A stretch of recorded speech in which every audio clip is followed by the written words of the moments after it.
구독자 여러분, 안녕하십니까? 여러분, 2차 전지 투자하시면서 지난 1, 2년간 마음고생 참 많으셨죠? 이제 전기차 시대는 끝난 거 아니냐? 캐즘 때문에 양극재 기업들은 다 죽었다. 시장에는 온통 비관적인 전망뿐이었습니다. 특히 오늘 다룰 이 기업, LNF 주주분들이라면 리튬 가격 폭락과 겹친 끝없는 실적 부진에 정말 피가 마르는 시간을 보내셨을 겁니다. 그런데 말입니다. 영원할 것 같았던 2차 전지의 혹독한 겨울에 드디어 확실한 봄바람이 불어오고 있습니다. 그 중심에 바로 LNF가 있습니다. 최근 발표된 LNF의 2025년 4분기 실적 보셨습니까? 무려 824억 원의 영업이익을 기록하며 시장의 예상을 뒤엎고 화려하게 흑자 전환에 성공했습니다. 2025년 내내 적자의 늪에 빠져 허덕이던 기업이 보란듯이 반전 드라마를 써 내려가고 있는 겁니다. 단순히 운이 좋아서 일회성으로 반짝 흑자를 낸 게 아닙니다. 완전히 체질이 바뀌고 있습니다. 오늘 영상에서는 20여 분 동안 LNF가 도대체 어떻게 이 지독한 보릿고개를 넘어섰는지, 그리고 2026년 지금 왜 우리가 다시 LNF를 2차 전지 토픽으로 장바구니에 담아야 하는지 그 핵심적인 이유들을 낱낱이 파헤쳐 드리겠습니다. 영상 후반부에는 국내 주요 증권사들이 입을 모아 외치고 있는 LNF의 최신 목표 주가도 짚어드릴 테니 오늘 영상 절대 놓치지 마시고 끝까지 시청해 주시기 바랍니다. 자, 그럼 본격적으로 시작해 보겠습니다. 먼저 LNF의 최근 상황부터 짚고 넘어가죠. 2025년은 LNF에게 정말 뼈아픈 한 해였습니다. 연간 기준으로 보면 여전히 적자였고 PER은 마이너스를 기록했습니다. 기업이 돈을 벌지 못하니 밸류에이션 자체가 의미가 없는 구간이었죠. 하지만 주식은 언제나 미래를 먹고 자랍니다. 우리가 주목해야 할 것은 바닥을 치고 턴어라운드 했느냐입니다. 2025년 4분기 매출은 전년 동기 대비 69% 급증한 6,178억 원, 영업이익은 824억 원으로 흑자 전환했습니다. 이 흑자가 왜 대단하냐? 여전히 전 세계적으로 전기차 수요 둔화 우려가 있고 원재료 가격 변동성이 큰 상황 속에서 오직 압도적인 기술력과 제품 믹스 개선만으로 이뤄낸 성과이기 때문입니다. 이 흑자를 견인한 1등 공신은 바로 니켈 함량 95% 하이니켈 양극재입니다. LNF는 현재 이 초고 성능 하이니켈 제품을 핵심 고객사에 단독으로 공급하고 있습니다. 기술 장벽이 워낙 높다 보니 경쟁사들이 쉽게 진입하지 못하고 있고, 덕분에 전기차 캐즘 속에서도 출하량이 견조하게 증가하며 매출과 이익을 쌍끌이로 견인한 겁니다. 과거의 낡은 재고들은 이미 다 털어냈고 이제는 팔면 팔수록 이익이 남는 건강한 수익 구조로 완전히 돌아섰다는 것. 이것이 이번 실적 발표의 가장 큰 핵심입니다. 그렇다면 2026년 올해는 어떨까요? 저는 감히 올해가 LNF의 구조적 성장의 원년이 될 것이라고 말씀드립니다. 그 이유는 크게 두 가지 폼팩터와 신사업 확장에서 찾을 수 있습니다. 첫째, 원통형 배터리의 게임 체인저 46파이 4680 배터리 출하의 본격화입니다. 테슬라를 필두로 글로벌 완성차 업체들이 앞다투어 채택하고 있는 46파이 원통형 배터리. 여기에 들어가는 핵심 양극재를 누가 납품합니까? 바로 LNF입니다. 작년 연말부터 소규모로 공급이 시작된 46파이용 양극재는 올해 2026년부터 본격적으로 물량이 터지기 시작합니다. 회사 측에서도 올해 전체 출하 물량의 약 6% 이상을 이 신규 폼팩터가 차지할 것으로 내다보고 있습니다. 테슬라 밸류체인 내에서 LNF의 입지가 다시 한번 확고해지는 순간입니다. 그렇다면 여기서 46파이 배터리의 성장이 LNF와 어떠한 관계가 있는지 짚어보겠습니다. 글로벌 배터리 시장의 점유율 현황과 앞으로의 전망은 다음과 같습니다. 글로벌 전기차 배터리 시장은 크게 각형, 파우치형, 원통형 세 가지로 나뉘며 중국 중심의 LFP 배터리 채택이 늘면서 각형이 압도적인 1위를 차지하고 있습니다. 단단한 알루미늄 캔 형태로 내구성이 좋고 대량 생산에 유리합니다. CATL, BYD 등 중국 업체들이 주력으로 삼는 LFP 배터리의 대부분이 각형으로 생산되어 글로벌 점유율 1위를 굳건히 지키고 있습니다. 얇은 필름 주머니 형태로 무게가 가볍고 공간 효율을 극대화할 수 있습니다. LG 에너지 솔루션과 SK온의 주력 형태이지만 최근 완성차 업체들이 각형이나 원통형을 선호하면서 점유율은 다소 정체되거나 하락하는 추세입니다. 전통적인 건전지 모양으로 규격화되어 있어 제조 원가가 가장 저렴합니다.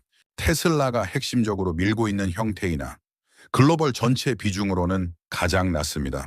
하지만 차세대 규격인 4680 배터리의 등장으로 향후 점유율 반등이 예상됩니다. 원통형 배터리로 범위를 좁히면 테슬라의 주력 모델에 따라 세대 교체가 일어나고 있습니다. 현재 전 세계 굴러다니는 원통형 전기차 배터리의 절대 다수를 차지합니다. 테슬라 모델 3와 모델 Y를 비롯해 리비안, 루시드 등 대부분의 원통형 채택 전기차가 2170 사이즈를 사용하고 있습니다. 가장 오래된 규격으로 초기 테슬라 모델 S와 모델 X에 탑재되었습니다. 현재 전기차용으로는 점차 비중이 줄어들고 있으며 주로 전동 킥보드, 전기 자전거 등 마이크로 모빌리티나 소형 가전용으로 명맥을 유지하고 있습니다. 현재 4680 배터리는 테슬라 사이버트럭 등 극히 일부 모델에만 탑재되고 있어 현재 시장 점유율은 매우 미미합니다. 양산 수율 확보에 어려움을 겪었기 때문입니다. 하지만 전망은 폭발적입니다. 시장 조사 업체 SNE 리서치에 따르면 4680 배터리 수요는 2025년 약 72기가와트아워에서 2030년 약 650기가와트아워로 급증할 것으로 예측됩니다. 향후 테슬라뿐만 아니라 BMW, GM 등 대형 완성차 업체들이 46 시리즈 도입을 확정 지으면서 기존 2170의 파일을 빠르게 대체해 나갈 예정입니다. 정리하자면 전체 시장에서는 각형이 대세를 이루고 있으며 원통형 시장 내에서는 아직 2170이 시장을 장악하고 있지만 2025에서 26년을 기점으로 4680으로의 강력한 세대 교체가 예약되어 있는 상황입니다. 따라서 46파이 원통형 배터리에 들어가는 초고성능 하이니켈 양극재를 공급하는 LNF가 시장에서 기대되는 이유입니다. 둘째, 치명적인 약점이었던 포트폴리오의 다변화, 바로 ESS용 LFP 배터리 시장 진출입니다. 그동안 LNF를 깎아내리던 가장 큰 논리가 뭐였습니까? 하이니켈 3원계 원툴 아니냐, 테슬라 의존도가 너무 높다였죠. 그런데 LNF가 칼을 빼들었습니다. 최근 AI 열풍으로 데이터 센터가 기하급수적으로 늘어나면서 전력을 저장하는 ESS 수요가 폭발하고 있습니다. LNF는 이 ESS 시장을 타겟으로 LFP 양극재 개발을 완료했고 드디어 2026년 올해 최초로 LFP 제품 양산을 개시합니다. 초기 3만 톤에서 향후 6만 톤까지 캐파를 늘릴 계획이죠. 이제 LNF는 프리미엄 전기차용 하이니켈부터 매스 마켓 및 ESS용 LFP까지 아우르는 완벽한 포트폴리오를 갖추게 된 겁니다. 자, 그렇다면 이 ESS 시장 도대체 얼마나 거대한 헤일로 밀려오고 있길래 제가 이렇게 입 아프게 강조하는 걸까요? 단순히 좋아진다 수준이 아닙니다. 지금부터 미국, 그리고 미국 외 글로벌 지역으로 나누어 이 시장이 어떻게 폭발하고 있는지 그 압도적인 스케일을 팩트 체크해 드리겠습니다. 1. 미국 ESS 시장 AI 데이터 센터와 IRA가 만든 슈퍼사이클. 먼저 현재 전 세계 ESS 시장의 심장부이자 가장 폭발적인 성장을 주도하는 미국입니다. 미국 ESS 시장을 끌어오르게 만드는 쌍두마차가 있습니다. 바로 AI 데이터 센터와 노후화된 전력망입니다. 구독자 여러분, 마이크로소프트, 구글, 아마존 같은 빅테크들이 미국 전역에 짓고 있는 AI 데이터 센터는 그야말로 전기를 블랙홀처럼 빨아들입니다. 멈추면 끝장나는 데이터 센터의 특성상 안정적인 전력 공급을 위해 거대한 ESS를 옆에 끼고 지을 수밖에 없습니다. 게다가 미국의 송배전 전력망은 70% 이상이 지어진 지 50년이 넘은 낡은 인프라입니다. 태양광이나 풍력으로 전기를 만들어도 이걸 효율적으로 보내려면 전기를 저장해두는 ESS 설치가 필수적입니다. 블룸버그 등 주요 기관들은 미국 ESS 시장이 향후 몇 년간 매년 30에서 40% 이상의 경이로운 역대급 성장률을 보일 것으로 확신하고 있습니다. 여기서 우리 투자자들이 주목해야 할 가장 중요한 포인트가 있습니다. 바로 IRA입니다. 미국 정부는 노골적으로 중국산 배터리 쓰지 말라고 보조금 문턱을 높여놨습니다. 전 세계 ESS 배터리의 80% 이상을 중국 CATL, BYD LFP로 장악하고 있는데 미국 땅에서는 이 중국산을 쓰기가 갈수록 까다로워지고 있다는 겁니다. 이게 무슨 뜻이겠습니까? 바로 LNF처럼 탈중국 LFP 밸류체인을 구축한 한국 기업들에게는 미국 시장 전체가 레드카펫을 깔아놓은 독점적 무대가 된다는 뜻입니다. 이 미국 외 지역 유럽 및 신흥국 에너지 안보가 쏘아올린 친환경 독립. 그럼 미국만 좋냐? 절대 아닙니다. 유럽을 필두로 한 미국 오해 지역의 성장세도 무섭습니다. 유럽 시장의 핵심 키워드는 에너지 안보와 신재생 에너지 의무화입니다. 우전쟁 이후 러시아산 천연가스에 혼쭐이 난 유럽은 에너지 자립만이 살 길이다라며 태양광과 풍력 발전을 미친 듯이 늘리고 있습니다. 그런데 날씨에 따라 발전량이 들쭉날쭉한 신재생 에너지의 치명적 단점을 보완하려면 정답은 역시 대규모 ESS뿐입니다. 독일, 영국 등을 중심으로 전력망 안정화를 위한 대형 ESS 프로젝트가 쏟아지고 있습니다. 여기에 태양광 발전이 일상화된 호주, 그리고 전력 인프라가 부족해 국가 차원에서 마이크로그리드를 구축하고 있는 남미와 중동 등 신흥국 시장에서도 ESS 수요가 들불처럼 번지고 있습니다. 3. LNF, 이 거대한 파도에 올라타다. 정리해 보겠습니다. 미국은 AI와 정책이 이끌어주고 유럽과 신흥국은 신재생 에너지 전환이 밀어주고 있습니다. 글로벌 ESS 시장은 이제 막 개화기를 지나 폭발적인 팽창기에 진입했습니다. 과거 전기차 배터리 시장이 폭발할 때 양극재 기업들의 주가가 어떻게 텐베거를 기록했는지 기억하십니까? 이제 그 거대한 자본의 흐름이 ESS로 향하고 있습니다. 그리고 2026년 바로 지금 LNF가 이 눈먼 돈이 쏟아지는 ESS 시장을 겨냥해 비중하권 최고 수준의 LFP 양극재 양산 밸브를 열어 젖힌 겁니다. LNF가 더 이상 전기차 캐즘에 울고 웃는 반쪽짜리 기업이 아니라는 사실, 이제 확실히 체감되실 겁니다. 이제부터는 2차 전지 투자자들의 가장 큰 고민거리였던 리튬 가격, 2026년 들어 심상치 않은 반전 흐름을 보이고 있습니다.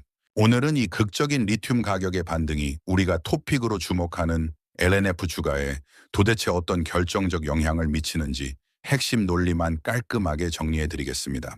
1. 2026년 1, 2월 리튬 가격 흐름 기나긴 하락장의 끝. 작년까지 끝없이 추락하던 리튬 가격이 드디어 바닥을 다지고 고개를 들었습니다. 우선 LNF가 새롭게 진출하는 LFP 배터리용 탄산 리튬은 1월 하순 톤당 18만 위안을 돌파하며 2년여 만에 최고치를 찍었습니다.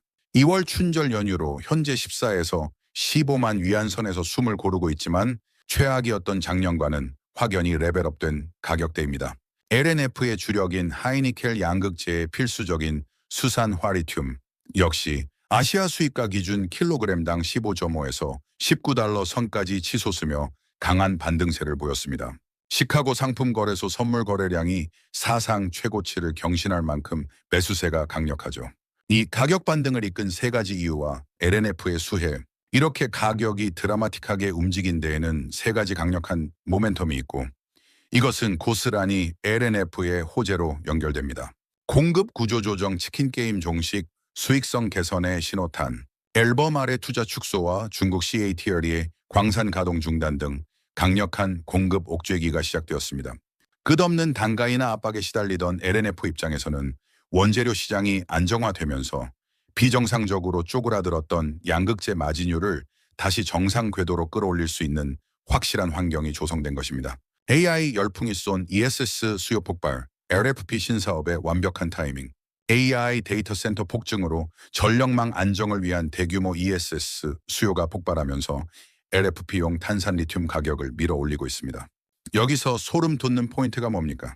LNF가 바로 올해 2026년부터 ESS용 LFP 양산을 최초로 시작한다는 겁니다. 시장 수요가 가장 뜨겁게 달아오르는 완벽한 타이밍에 신사업 돛을 올리게 된 셈입니다. 공격적인 재고 축적, 재고 평가 손실의 악몽 탈출, 중국의 수출 환급금 축소 정책과 광산 유지 보수가 겹치며 하위 업체들이 비용 상승 전 선제적으로 리튬 재고를 쓸어 담았습니다. 이 상승 트렌드는 LNF 주가를 짓누르던 대규모 재고 평가 손실 리스크를 완벽히 지워버립니다. 오히려 과거 싼값에 사둔 리튬으로 만든 양극재를 높아진 판기에 팔게 되면서 영업이익이 기하급수적으로 늘어나는 이른바 긍정적 레깅 효과가 2026년 실적을 강력하게 견인할 것입니다. 결론적으로 현재의 리튬 가격 반등은 단순한 시황 변화가 아닙니다. LNF의 실적 턴어라운드 추정치를 통째로 상향시키고 억눌려 있던 주가의 밸류에이션 매력을 단숨에 폭발시킬 가장 강력한 트리거로 작용할 것입니다. 회사 내용이 아무리 좋아도 주가가 비싸거나 재무가 불안하면 투자하기 꺼려지죠. LNF의 재무 상태를 보겠습니다. 작년까지만 해도 자금 조달에 대한 시장의 우려가 일부 있었습니다만 최근 신주 인수권 무사채 행사와 자사주 처분 등을 통해 현금이 유입되면서 2025년 말 기준 보유 현금만 3,800억 원 이상으로 넉넉해졌습니다. 여기에 올해부터 분기당 수백억 원 규모의 흑자가 지속적으로 창출된다면 차입금 부담은 빠르게 줄어들고 재무 건전성은 눈에 띄게 개선될 것입니다.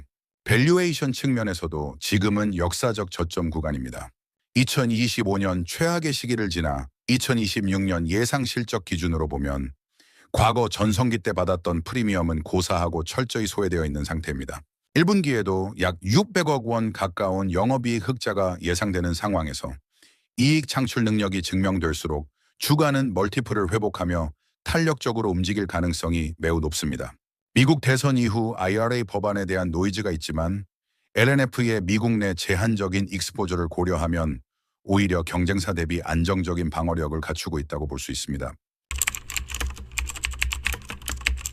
자, 거대한 매크로 환경과 LNF의 신사업 모멘텀까지 모두 확인하셨다면 이제 가장 중요한 여의도 증권가의 진짜 속내를 들여다볼 차례입니다.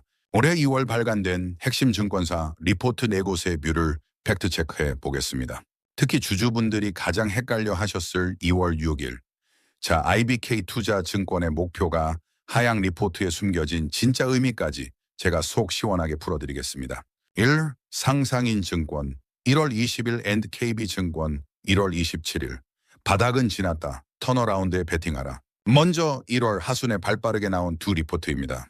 1월 20일 상상인증권은 LNF가 지긋지긋했던 재고평가 손실의 늪에서 완전히 빠져나왔다는 점에 주목했습니다. 리튬 가격 하락세가 멈추면서 올해 1분기부터는 본격적인 수익성 개선 구간에 진입한다고 분석했죠. 이어 1월 27일 KB증권 역시 결을 같이 합니다. 특히 앞서 제가 입 아프게 강조했던 북미 ESS 시장 진출을 강력한 주가 상승 트리거로 꼽았습니다. 전기차 수요가 잠시 주춤하더라도 폭발하는 ES용 LFP 배터리가 든든한 하방 지지선 역할을 해줄 것이라는 아주 긍정적인 시각입니다. 이 NH투자증권 2월 6일 4680과 LFP 두 마리 토끼가 뛰기 시작한다. 2월 6일 발간된 NH투자증권 리포트는 LNF의 미래 체력계에 높은 점수를 줬습니다. 핵심 고객사인 테슬라를 향한 4680원 통형 배터리용 하이니켈 양극재의 출하가 올해 본격적으로 늘어나는 점, 그리고 하반기로 갈수록 LFP 양산 일정이 구체화되며 밸류에이션, 재평가가 일어날 것이라고 내다봤습니다. 즉 상반기보다는 하반기로 갈수록 주가 상승의 탄력이 강해질 것이라는 전형적인 상저하고의 뷰를 제시했습니다. 3. IBK 투자증권 2월 6일 목표 주가는 내렸지만 트레이딩 바이를 외친 진짜 이유. 자, 오늘 분석의 하이라이트입니다. 많은 주주분들을 철렁하게 만들었던 2월 6일. 자, IBK 투자증권 리포트입니다. 분명 투자 의견은 트레이딩 바이를 유지했는데 정작 목표 주가는 하향 조정했습니다. 언뜻 보면 앞뒤가 안 맞는 것 같죠? 보잉남이 이 여의도의 문법을 정확히 해석해 드리겠습니다. 왜 목표 주가를 내렸는가? 글로벌 전기차 시장의 캐즘이 예상보다 조금 더 길어지면서 완성차 업체들이 배터리 주문량을 보수적으로 잡고 있습니다. IBK 투자증권은 이를 반영해 LNF의 2026년 상반기 당위 양극재 출하량 추정치를 기존보다 살짝 낮춰 잡은 겁니다. 실적 추정치가 낮아지고 비교 대상인 2차전지 피어 그룹들의 전반적인 밸류에이션이 내려앉은 상태라 기계적으로 목표 주가를 하향 조정한 것입니다. 아주 냉정하고 현실적인 계산기가 돌아간 결과죠. 그런데 왜 여전히 트레이딩 바인가? 하방 경직성 확보, 이게 핵심입니다. 목표가를 내렸다고 해서 팔아라가 절대 아닙니다. 트레이딩 바이는 지금 주가가 회사의 악재를 이미 다 반영해서 충분히 싸다. 떨어질 때마다 사 모으면 무조건 단기적으로 수익을 낼 수 있는 구간이다. 라는 강력한 매수 시그널입니다. IBK 역시 LNF에 끔찍했던 재고자산 악몽이 완전히 끝났음을 인정하고 있습니다. 당장 눈앞의 출하량은 살짝 아쉬울 수 있어도 현재의 주가 위치는 바닥을 단단하게 다지고 있기 때문에 변동성을 이용해 물량을 모아가기에는 최적의 타이밍이라고 분석한 것입니다. 결론적으로 정리하자면 이렇습니다. 증권사들의 시각은 미세하게 다르지만 하나의 거대한 공통점이 있습니다. LNF의 최악의 보릿고개는 확실하게 끝났다는 것입니다. 목표가를 내린 IBK 투자증권조차 지금 가격대에서는 주워 담아야 한다고 말하고 있습니다. 4680의 본격 양상과 ESS용 LFP라는 강력한 쌍두마차가 달릴 준비를 마친 지금 단기적인 노이즈에 흔들리기보다는 큰 흐름을 보며 엉덩이를 무겁게 가져가야 할 시점입니다. 구독자 여러분, 주식 격언 중에 어둠이 가장 짙을 때가 동트기 직전이다라는 말이 있습니다. LNF에게 지난 시간은 칠흑 같은 어둠이었습니다. 하지만 재고자산 손실은 끝났고 하이니켈 단독 공급은 굳건하며 사육파이와 LFP라는 새로운 강력한 무기까지 장착했습니다. 물론 매크로 환경의 불확실성은 늘 존재합니다. 전기차 수요의 폭발적인 반등 시점이 조금 늦춰질 수도 있습니다. 하지만 기업의 본원적 가치와 이익 체력이 돌아섰다는 점에 우리는 집중해야 합니다. 지금의 주가 위치는 두려움보다는 용기를 내어 분할 매수로 접근해 볼 수 있는 매력적인 구간이 아닐까 조심스럽게 의견을 드려봅니다. 오늘 준비한 영상은 여기까지입니다. LNF 주주분들 그리고 2차 전지 반등을 기다리시는 모든 투자자분들께 오늘 제 영상이 작은 도움이 되셨기를 바랍니다. 내용이 유익하셨다면 구독과 좋아요, 알림 설정 꼭 부탁드리고요. 저는 다음 시간에 더 깊이 있고 돈이 되는 주식 이야기로 찾아오겠습니다. 지금까지 보행남이었습니다. 시청해 주셔서 감사합니다.